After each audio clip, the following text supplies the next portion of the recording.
बिस्मिल्लाहिर्रहमानिर्रहीम।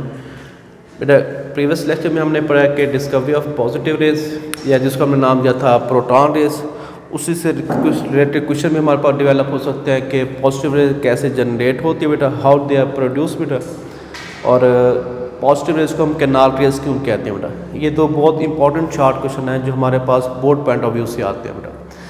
MCQs के हवाले से कि पॉजिटिव रेज कहाँ से जनरेट होती हैं, एनोड से, कैथोड से, गैस मॉलिक्यूल से, या ऑल ऑफ दिस बेटा। तो हम कह सकते हैं कि जो हमारे पास पॉजिटिव रेज हैं हमेशा गैस मॉलिक्यूल से खारिज होती है। कैसे रिलीज होते हैं वो हमने पिछले लेक्चर में डिस्कस कर लिया। एक और MCQs बनता है कि पॉजिटिव रेज, ये जिसको हम कैनाल रेज भी कहते हैं या जिसको हम क्या कहते हैं प्रोटॉन रेज भी कहते हैं बेटा, उसको डिस्कवर किसने किया है या उसको आइडेंटिफाई फर्स्ट टाइम किसने किया बेटा, वो कौन है, गोल्डस्टाइन है बेटा। आज हम उसी पॉजिटिव रेज जिसको हम कैनाल रेज भी कहते हैं, जिसको बेटा हम क्या कहते हैं पॉजिटिव रेज, प्रोटॉन रेज,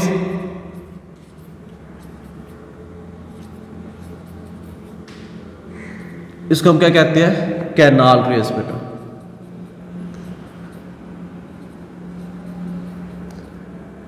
कि हमारे पास टॉपिक हो सकता है write down the properties of canal raise बेटा। तो कंफ्यूज नहीं होना बेटा, कैनाल रेज का मतलब क्या है, पॉजिटिव रेज, पॉजिटिव रेज का मतलब क्या है बेटा, प्रोटॉन रेज। अगर इसकी प्रॉपर्टी की बात करें, पहली प्रॉपर्टी क्या है, positive rays, positive rays are deflected by magnetic field and electric field बेटा।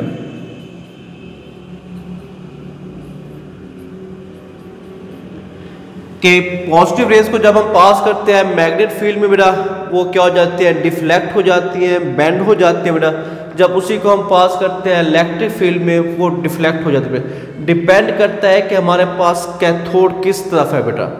पॉजिटिव रेज हमेशा किस तरफ मूव कर जाएंगी, इलेक्ट्रिक फील्ड के कैथोड की तरफ बेटा मूव कर जाएंगे। क्योंकि इस पे कौन सा चार्ज है, पॉजिटिव चार्ज है, तो हम कह सकते हैं पॉजिटिव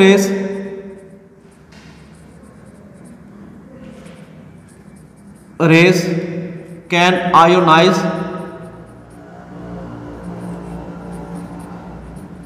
द गैसेस बेटा। या हम बात करते हैं मटेरियल के पॉजिटिव रेज हर वो पार्टिकल, हर वो स्पीशीज जिसका बेटा क्या होगा, नेगेटिव चार्ज होगा या पॉजिटिव चार्ज होगा, वो किसी भी न्यूट्रल मॉलिक्यूल को आयोनाइज कर सकते हैं बेटा। फर्दर प्रॉपर्टी क्या है, पॉजिटिव रेज या कैनाल रेज या बेटा इसको हम क्या कहते हैं, प्रोटॉन रेज बेटा। पॉजिटिव रेज क्या करती है, cause fluorescence,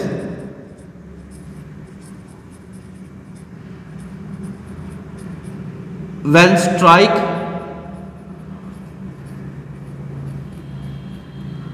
with zinc sulfide plate,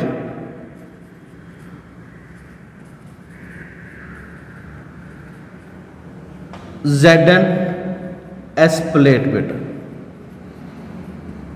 मतलब हमारे पास ये एक मटेरियल है जो दो सब एलिमेंट का मिक्सचर है बेटा, जिंक सल्फाइड प्लेट भी इसको हम कहते हैं। जब इसके साथ पॉजिटिव रे टकराते हैं बेटा, क्या होता है, MCQs बन सकता है कि फ्लोरेसेंस काज करती है बेटा, चमक काज करती है। अगर हम बात करें E और M वैल्यू की बेटा, कल भी हमने बात की थी, charge to mass value of cathode rays किसके बराबर है, charge to mass value of electron बेटा। उसकी वजह क्या है कि जो कैथोड रेज थी हमारे पास कैथोड से खारिज हो रही थी। इवन देन हम डिस्चार्ज ट्यूब के अंदर जो भी गैस फिल कर लें उसमें से रिलीज नहीं होती। तो E और M value of cathode raise कभी भी गैस के नेचर पे डिपेंड नहीं करती बेटा। अगर हम पॉजिटिव रेज की बात करें तो E और M value charge to mass ratio बेटा of positive raise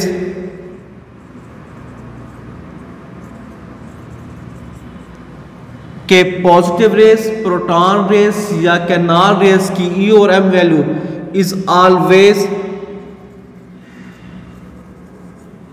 less than E over M value of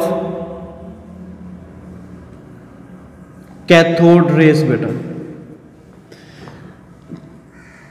cathode rays के मुकाबले में हमारे पास जो पॉजिटिव रेस है इसकी और एम वैल्यू बेटा क्या होती है, हमेशा कम होती है। ये एमसीक्यूज भी है। अब क्वेश्चन ऐसा होता है कि ये कम क्यों होती है बेटा। अगर हम बात करें पॉजिटिव रेस का, इसका मास बेटा क्या होता है, ज्यादा होता है, हाई। जो हमारे पास कैथोड है जिसको हम क्या कहते हैं इलेक्ट्रॉन, इसका मास बेटा क्या होता है, लो होता है। जब चार्ज को कम मास पे तकसीम करेंगे वैल्यू ज्यादा आएगी, जब चार्ज को हाई मास पे तकसीम करेंगे बेटा वैल्यू क्या आ जाएगी, कम आ जाएगी। तो हम कहते हैं जो पॉजिटिव रेज है उसकी वैल्यू ई और एम हमेशा कैथोड रेज के मुकाबले में क्या होते हैं, कम होती है। या दूसरे हम कह सकते हैं कि कैथोड रेज की ई और एम वैल्यू हमेशा पॉजिटिव रेज से बेटा क्या होती है, ज्यादा होती है। ये इंपॉर्टेंट है, मैं यहाँ मेंशन भी कर रहा हूँ बोर्ड पॉइंट ऑफ व्यू से बेटा। एमसीक्यूज भी बन सकता है, शॉर्ट क्वेश्चन भी बन सकता है बेटा। एक और एमसीक्यूज है, इसकी प्रॉपर्टी में भी शामिल है कि E over M value of positive rays depend upon gas filled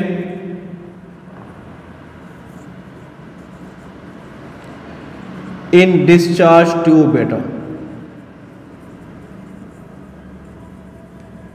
ठीक है, ये हमारे पास एक शॉर्ट क्वेश्चन भी है कि कैसे पॉजिटिव रेस की ई और एम वैल्यू गैस के ऊपर डिपेंड करती है, या हाउ ई और M value of positive rays change with gas fill in the discharge tube. बेटा सपोज करते हैं कि हमारे पास एक गैस है, हाइड्रोजन गैस है, उसका मास कितना है 2.016 ग्राम। बेटा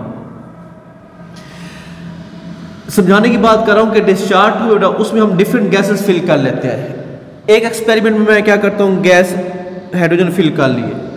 दूसरे एक्सपेरिमेंट में मैं क्या करता हूं, ऑक्सीजन गैस फिल की है, उसका मास कितना है 32 ग्राम। बेटा तीसरा एक्सपेरिमेंट किया है तो उसमें हमने क्या कर दिया, स्टीम लेके आ गया, पानी के बुखारात वेपर्स लेके आ गया, H2O गैस वेपर्स। बेटा उसका मास कितना है 18 ग्राम। बेटा कितना होगा बेटा 18 ग्राम। अगर मैं इसके लिए ई और एम कैलकुलेट करूं, क्योंकि अभी हमने क्या बात किया है, जो पॉजिटिव रेज हैं, कैनाल रेस हैं या प्रोटॉन रेस है बेटा किससे रिलीज होती हैं, गैस मॉलिक्यूल से रिलीज होती है। बेटा अब इसका मास कितना है हमारे पास, चार्ज ओवर 2.016 चार्ज ओवर 32 ग्राम। बेटा चार्ज ओवर 18 ग्राम। ठीक है, ये हमारे पास चार्ज टू मास वैल्यू आ गई है। इसके लिए हमारे पास क्या होगी, चार्ज टू मास वैल्यू सबसे मैक्सिमम होगी। बेटा उसकी वजह क्या है, क्योंकि मास ऑफ गैस क्या है, सबसे कम। बेटा उसके बाद अगर ऑक्सीजन की बात करें, ऑक्सीजन का मास ज्यादा है तो इसकी और बेटा क्या हो जाएगी, कम हो जाएगी। हाइड्रोजन पानी के बुखारात का मास कितना है 18 ग्राम है तो इसकी वैल्यू बेटा क्या है, कम हो जाएगी। तो सबसे कम वैल्यू किसके लिए होगी, ऑक्सीजन के लिए। उससे ज्यादा वैल्यू किसके लिए, पानी के बुखारात के लिए। सबसे ज्यादा वैल्यू किसके लिए होगी बेटा, हाइड्रोजन गैस के लिए। तो हम कहते हैं E over M value for hydrogen gas is maximum. E over M value of positive rays is maximum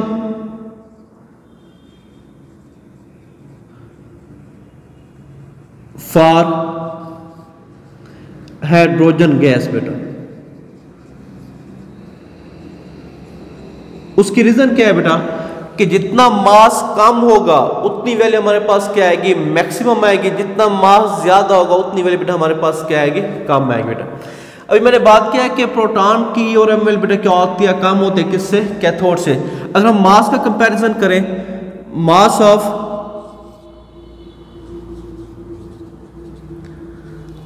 proton is 1836 time, और न्यू बुक्स में लिखा हुआ है 1840 टाइम बेटा, is greater then mass of electron बेटा, क्योंकि इलेक्ट्रॉन का मास कम है इसीलिए उसकी EORML बेटा क्या आती है, मैक्सिमम आती है। प्रोटॉन का मास ज़्यादा है बेटा, इसीलिए उसकी EORML क्या आती है बेटा, कम आती है।